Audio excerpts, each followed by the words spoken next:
السلام علیکم ورحمت الله وبرکاته. دوستانو په دغه ویډیو کې به زه نن تاسو ته دروښیم تاسو څنګه کولی شئ چې په مسنجر کې د هر چا میسجان وګورئ او د هغه سړي به تاسو ته سر هم نه درخلاصیږي چې آیا دغه سړي زما میسجان وکتل او که نه وکتل. د ملګرو ډېر ښایسته او خوندوره طریقه ده. که چیرې غواړئ چې په دغه طریقه باندې پوه شئ نو دغه ویډیو له موږ سره تر پایه وګورئ او ویډیو خامخا در سره لایک کړئ، له خپل ملګرو سره یې شیر کړئ او د دغه رقم نورو ښایسته ښایسته ویډیوګانو لپاره زموږ چینل سبسکرایب کړئ، ځکه په دغه چینل کې موږ ستاسو لپاره هره ورځ د هغه رقم ښایسته ښایسته ویډیوګانې اپلوډوو. نو ملګرو زه د ویډیو په طرف ویډیو شروع کوو.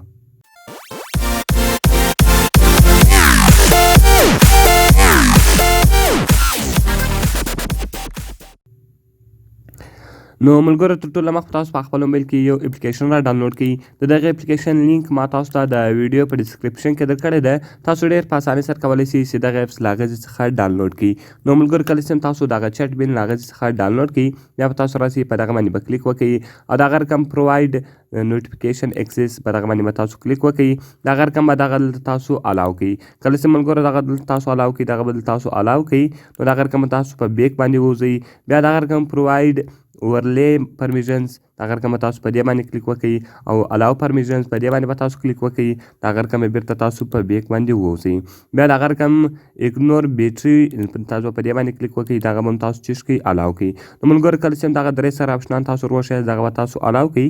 دغه رقم بیا تاسو راسئ په د نیکسټ بټن باندې به کلیک سره وکړئ او دغه رقم کرنټلی نو چټ آر اویلیبل ګوره ملګرو تاسو وایي به یو چټ هم تر اوسه پورې نه ده خلاص. دغه رقم ورکه تاسو په ادر باندې کلیک وکړئ. دغه رقم تاسو راسئ دلته به په پلس نشان باندې کلیک وکړئ. کله چې ملګرو تاسو په پلس نشان باندې کلیک وکړئ دغه رقم اډ نیو اپس به تاسو وایي. کله چې ملګرو تاسو اډ نیو اپس وایي دغه رقم دلته تاسو مسینجر وروښیاست. کله چې ګوره ملګرو تاسو مسینجر وروښیاست اوس به ګوره ملګرو دلته تاسو ته مسینجر خلاص شي. نو کله چې ګوره ملګرو تاسو ته مسینجر خلاص شو اوس که هر سړی تاسو ته په واتساپ په مسینجر باندې میسج وکړي نو ګوره ملګرو اوس راځم دلته که تاسو څوک په مسینجر باندې میسج وکړي که هر رقم میسج تاسو ته وکړي اوس که تاسو غواړئ چې هغه وګورئ او دغه سړي د تاسو ته سر هم نشي درخلاص بیا به هغه تاسو څنګه ګورئ. ګوره ملګرو دغه سړی ده اوس تاسو ته میسج کړی ده. اوس که تاسو غواړئ چې دغه میسجان وګورئ او د چا دې تاسو ته سر نشي درخلاص هغه به تاسو څنګه کوئ. نو زه له موبایل څخه بل موبایل ته میسج کوم. نو ګوره ملګرو تاسو لیدلی شئ چې دغه سړي ماته میسج وکړئ. یعنې کله چې ګوره ملګرو دغه میسج ماته راسي اوس زه غواړم چې دغه میسج وګورم او دغه سړي د سر هم نشي خلاص. نو هغه رقم تاسو راسي ملګرو په چټ بین باندې کلیک وکړئ. کله چې ګوره ملګرو تاسو په چټ بین باندې کلیک وکړئ اودر ته به راسي. کله چې ګوره ملګرو تاسو اودر ته رالاست ګوره کاکا ناصر ده دغه ما سره میسجان کوي. دغه رقم ګوره ولارې ماته دغه لایک رالیږلی ده بیا وایي څنګه یې کلیم خانه. نو ګوره ملګرو دغه میسجان یې دلته ټول ماته راوکړو. دغه رقم ګوره ملګرو اوس د دغه سړي سر هم نه ده خلاصوی چې دغه میسجان دغه سړي وکتل او که نه وکتل. ګوره ملګرو دلته را میسجان نه دي کتل سوي او دلته هغه میسجان ما ټول وکتل. نو ملګرو ډېر ښایسته او خوندوره طریقه ده. که تاسو غواړئ چې دغه طریقه استعمال کړئ نو دغه ویډیو له موږ سره تر پایه وګورئ او ویډیو خامخا در سره لایک کړئ، له خپل ملګرو سره یې شیر کړئ او د دغه رقم نورو ښایسته ښایسته ویډیوګانو لپاره زموږ چینل سبسکرایب کړئ.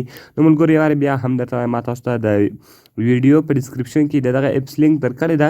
تاسو ډېر په اسانۍ سره کولی شئ چې خاص دغه اپلیکیشن له هغه ځای څخه ډاونلوډ کړئ. نو ملګرو که هره پوښتنه لرئ هرې ویډیو ته مو ضرورت وي موږ ته لاندې په کمنټس کې ووایاست تر څو موږ هغه ویډیو ستاسو لپاره جوړه کړو. ملاویږو په نورو ښایسته ښایسته ویډیوګانو کې. د خدای په امان.